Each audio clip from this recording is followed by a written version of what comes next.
Res zanimivo predstavitev in davim znanstvenega svetnika dr. Žarka Lazareviča, da nam spregovori o kontekstih ekonomskega zgodovpisja na primerih fokusa Fera Pistelja in Zavoja. Hvala lepa za besedo. Pravzaprav po tolikih referatih hitro se nekima, da sem v zadregi, da je večina tega, kar se tudi sami ste tukaj predstaviti, je bila na tak ali drugačen način omenjena tudi drugih prispevkih, tako da upam, da ne boste zamerili, da se bom na katerem mestu tudi ponovil. Imam pa zdaj tudi drugo zadevo. Kristin in Grafanova sta predvsem približno, ko se delala na starejših podobih. Znotraj upravljalnega odbora sem postal predložen, da predstavim pravzaprav nekaj o nujnih gospodarstvu podvino nekoliko 20. stoletja. To seveda je zadeva, da se ona dva prvenstvo nista ustvarjala v 19. in 20. stoletjem. Občasno sta posegala za ta čas sporadično s kakšnimi posameznimi razpravami, pa še takrat v bistvu le za časa prve svetovne vojne. Tako je bilo zanimivo Grafanova besedilo o značilnosti razvoja, gospodarskega razvoja slovenskega prostora v 19. stoletju, ki ga je napisal za enciklopedijo Jugoslavije, ali poglavja o kmetijskem vratu, ki je bilo to druge svetovne vojne, tudi zgodovine agrarne vojne.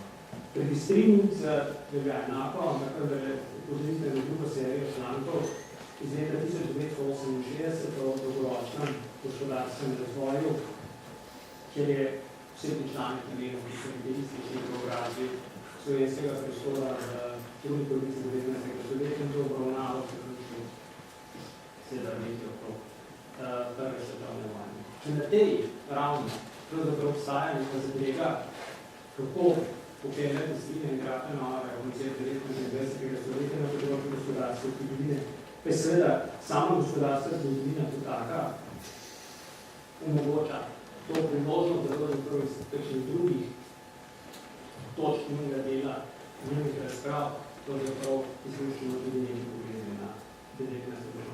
stoletje središča gospodarske zgodovine. Teda oba sta bila, kot je bilo tukaj danes že veliko krat povedano, zagovornika gospodarske zgodovine, oba sta imela za svoje raziskovano področje, Kristin svoje je izključno Grafanova je to seveda ena od njegovih številnih aktivnosti in področja raziskovanja pripisane. Oba sta se, kar je bilo tudi danes, se reče povedano, operala na metodologijah in kategorijalnem aparatu srednjeveške zgodovine ali zgodnje novoveške zgodovine in vse zadnje to zelo dobro vidno iz njihovega striktnega ločevanja in poudarjanja agrarne in neagradne zgodovine kot temeljne vsebinske dihotomije in takrat moderne ekonomske dobe. Delitev sta uporabljala tudi, kar je beseda nanesa na kasnejša obdobja, ko pa ta delitev pravzaprav ni več pomembna, niti se ne kaže na tak način, se razmere spreminjala in je agrarni del stališče zaposlitve in dohodkov prebivalstva pravzaprav postaja manjšinski del ekonomske aktivnosti na slovenskem prostoru in seveda se s tem izgubila že za proti koncu 19. stoletja, sploh pa za 20. stoletja, sploh smiselno veliko na agrarno zgodovino, znotraj gospodarske zgodovine. Tako za Kristina, tudi za Grafanova lahko zatrdimo, da sta v svojih predstavah gospodarsko zgodovino videla kot neločljiv del širšega zgodovinskega toka, kot del širšega odročno-posledičnega procesa v razvoju družb in seveda gospodarstvo, kot je bilo danes tudi že povedano, samo eden od podsistemov znotraj tega področja zgodovine.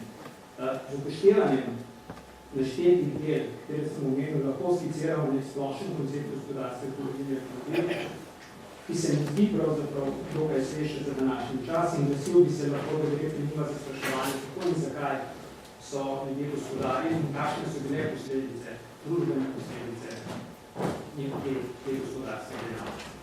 Vprašanje je bilo in je seveda na mestu in Kristin in Grafanova sta se ga lahko zastavljala v času po letu 1945, ker sta svoj historični opus zgradila na starejših obdobjih, ki niso bila v taki meri podvršena oblastnim pričakovanjem, kot so jih postavljeni pred kolege, ki so se ukvarjali gospodarstvo kulturo 19. stoletja.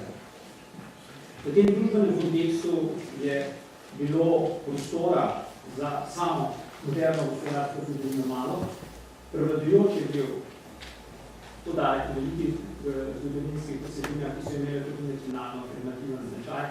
Fascinacija s centri politične moči ali nacionalnega gibanja ali političnega gibanja je seveda štela znatno več od drobno nizozno delo gospodarskih zgodovinarjev.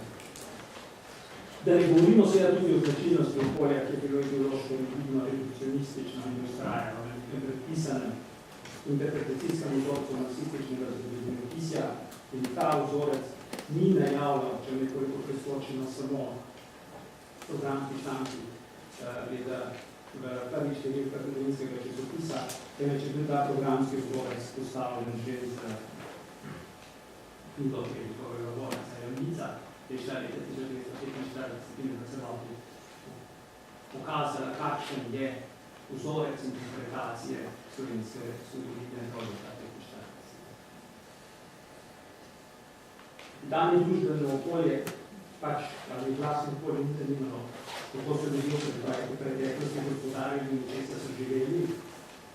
Pričakovali so pravzaprav razprave v delovskem razredu o vodilni vlogi partije ekonomskih vojn delovskega razreda, torej pričakovali so razpravo posledicah in vstop. Temu so bili podvrženi kolegi, ki so delali na novejših posebinah, kolega Veselin Graf na iz tega izuzeta.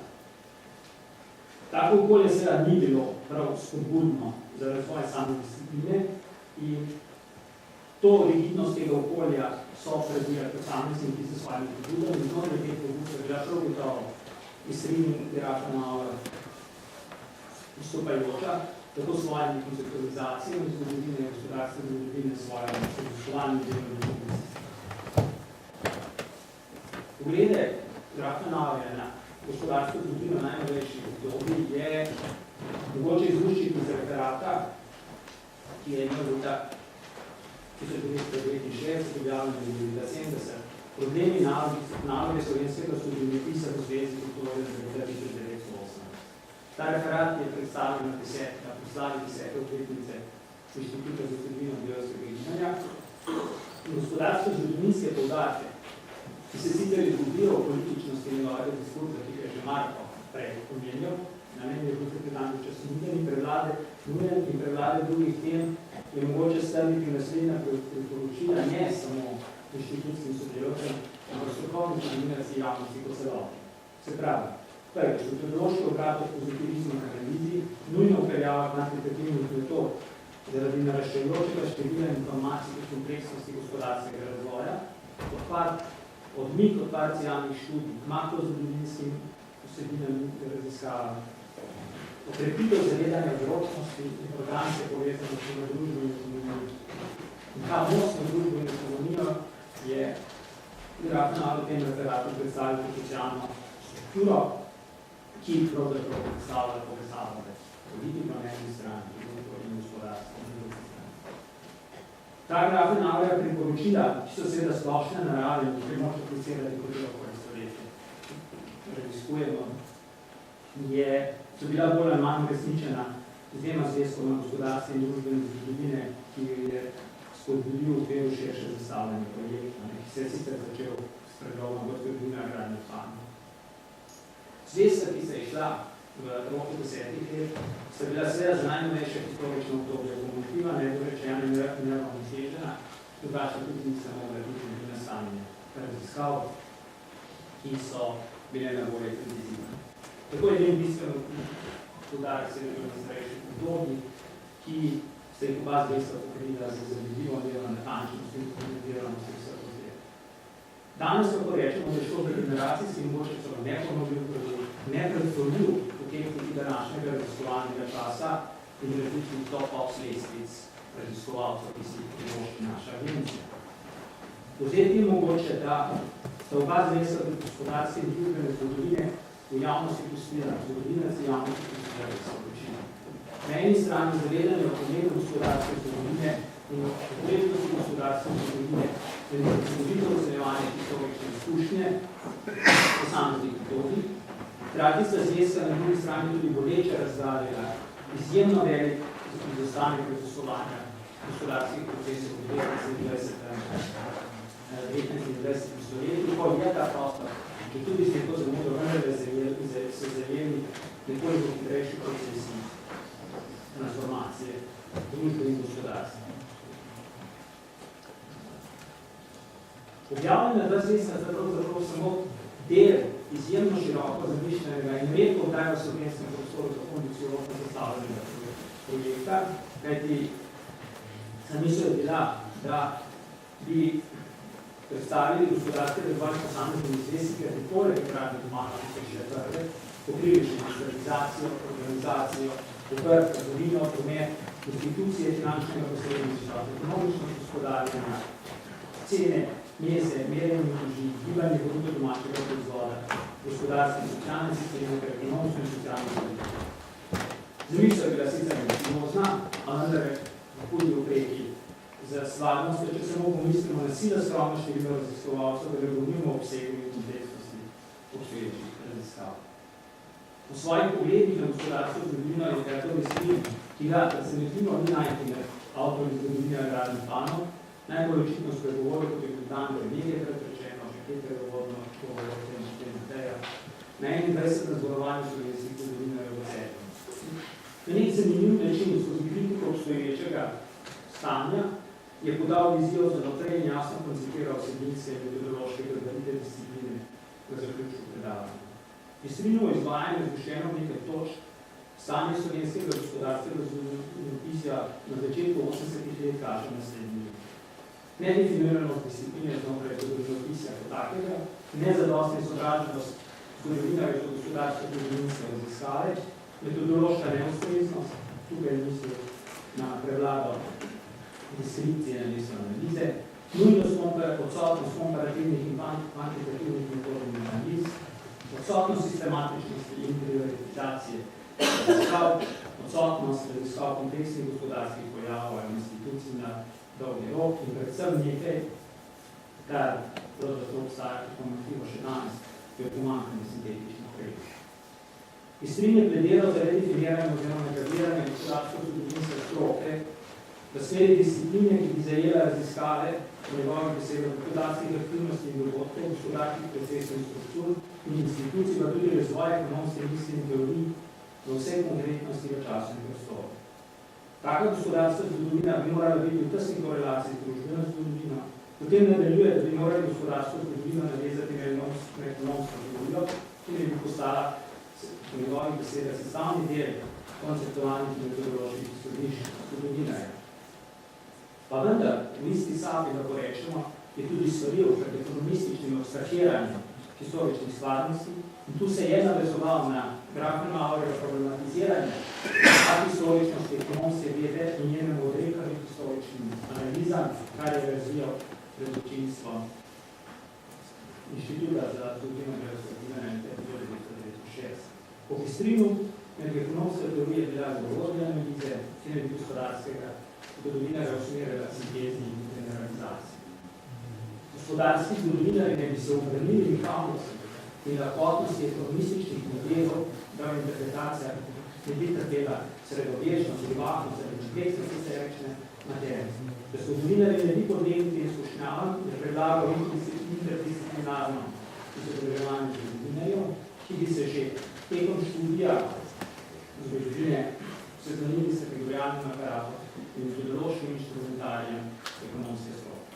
Njegov dvom, da se bo to materializiralo, se je izkazalo tako vsem upravičen, če danes nikjer v Sloveniji. Istrин je predavanje zaključil z besedami, da brez široko razgledanih in teoretsko podkovanih kadrov v prehod na novo zastavljeno gospodarsko zgodovino Pepanovo mnogo počasnejši, a tudi njeni raziskovanji rezultati bodo mnogo manjši in slabši. In tudi v tem se pravzaprav posmotimo. Hertog Westlin je dobro gotovo gospodarski zgodovinar duše in srca. Kot pisec je slikovito predstavljal ekonomske transformacije feudalizma in postopno nastajanje kapitalističnega gospodarskega sistema, odlikuje sledenje z dolgoročnim gospodarskim spremembam, umeščanju širši vsebinski in geografski prostor, celovito družbenih in ekonomskih razmer. Ter zavedanje, da gospodarske spremembe neizbežno prinašajo tudi prerazporejanje družbenih moči in s tem se razredi določeno mero konfliktov, v čemer je Marko nekaj povedal. Njegove razprave predstavljajo historične svetove soočanja in prepletanja starih in uzgajočih se form institucij s nastajajočo moderno dobo, zameti novih pogledov in vpliv gospodarskega in družbenega življenja. Slovenske dežele postavi potem srednjeevropskega pretoka blaga in migracije prebivalstva in s tem večkrat nazorno in pravzaprav eden redkih zgodovinarjev izpostavil geostrateški ekonomski položaj Slovenije. Položaj, ki pravzaprav še danes narekuje oblastem narekuje prizadevanja za ekonomizacijo te geostrateške regije. Izpostavljal je prenašanje težišče ekonomske moči, ki ga je spodbujala komercializacija gospodarjenja. Med prvimi slovenskih zgodovinopisci je tudi izpostavil temelje ekonomske dileme slovenskega prostora v odnosu mednarodnega okolja, ki pravzaprav so enaki tudi v današnjih razmerah ali v razmerah 19. stoletja. Gre za majhnost slovenskega nacionalnega ekonomskega prostora in temu sledečo razdrobljenost ekonomskih subjektov in podkapitaliziranost vseh gospodarskih dejavnosti. To je seveda že časom strinovih raziskav ukresnjevalo gospodarsko pobudo in sledovalo mednarodno konkurenčnost slovenskih gospodarskih subjektov. Ker to je za nekaj, s čemer smo soočeni tudi danes, da smo danes zamenjali izraze in govorimo o nujnosti ekonomije vseh. Drug pomemben vidik strinovega gospodarskega zgodovinskega okusa je vnos momenta diskontinuitete v interpretacijske scheme dolgoročne spremembe. Nedvoumno je opozoril to v člankih 1968 na problem gospodarskega zaostajanja slovenskih dežel, ko je izpostavil značilnosti gospodarskega razvoja drugi polovice 19. stoletja. Postavil je namreč trditev, da zaradi tega zamotništva postane Kranjska kot osrednja dežela v drugi polovici 19. stoletja bolj agrarnim značajem, kot je imelo v prvi polovici. S tem je pravzaprav problematiziral videnje industrializacije in izgradnje železniškega omrežja, ki sta najbolj zaposlovala podanje gospodarske zgodovine v slovenskem prostoru, odhod takojšnjega in konstantnega napredka. In ta napredek je celo imel končni cilj. Dejansko je osporaval premočrtno razumevanje modernizacijske teorije, ki je bila še kako aktualna v času njegovega pisanja. Komparativni pogled pokaže, da je bil Vestrinov dvom na mestu, ki je imel povsem prav. Proces realizacije v tem času ni bil samo neka slovenska posebnost in ni nekaj neobičajnega, da družba doživljajo ekonomsko in socialno transformacijo. Podobne procese so raziskovalci zaznali tudi drugod v vzhodni Evropi. Malokrat so na posameznih področjih z intenzivnejšim vstopanjem v evropski gospodarski prostor in začetkom industrializacije agrarne dejavnosti ponovno okrepile svoj pomen v gospodarski strukturi. Gre za prilagajanje razumija, saj sta bila industrijski in storitveni sektor neučinkovita in seveda se tudi nekonkurenčna. Mednarodni trg kmetijskih izdelkov je bil odprt in na njem je bilo mogoče nastopiti konkurenčno s podcenjenostjo kmečkega dela, kar je bila tudi srednjesrednja odredna konkurenčna. Industrin je to pravilno zaslutil le na osnovi nekaj stranega številja. Da zaključku lahko zatrdim, da se Industrin in grafa na konceptualni ravni prav gotovo nista zelo veliko razlikovali. Njeno videnje gospodarske zgodovine je zbližil, pozamemo lahko v konceptu gospodarske zgodovine kot kompleksne discipline, ki gospodarske pojave razlaga v interakciji z družbenim in naravnim okoljem, z upoštevanjem interdisciplinarnosti. So vsemi omejitvami in previdnosti, ki je v tem potrebno. Na konceptualni ravni sta mislila celovito, glede na stvarnost na trenutke tudi idealistično, ampak ali je mogoče spodbuditi spremembe relativistične in nemogoče, če uporabim ta znana fraza. Sorodnost konceptov niti ne preseneča, To smo namreč veliko krat razmišljali. Skupen izvor vdiha in dolgoletno so tisto srednje posledice. Oba sta se v svojih konceptih in strokovnem pisanju zavedala omejitev časa, kar je zlasti za besedila, ki se dotika 19. stoletja več kot jasno. In te omejitve časa so seveda kar nekaj razlikovati skozi pisje. Od tudi včasno uporaba politične politike tistega časa, za katero pa so stali resni strokovni nameni, srednja želja po napredku discipline na materialnih strokovnih načelih, seveda istem restrikciji ideološkega okolja. Podarek časa so sklici na elemente in vzorce politične ideološke retorike uspeli širiti in razkirati manevrski prostor strokovnega dela in omogočati kakovost razprave v gospodarskem svetu in novejših obdobjih. Hvala lepa.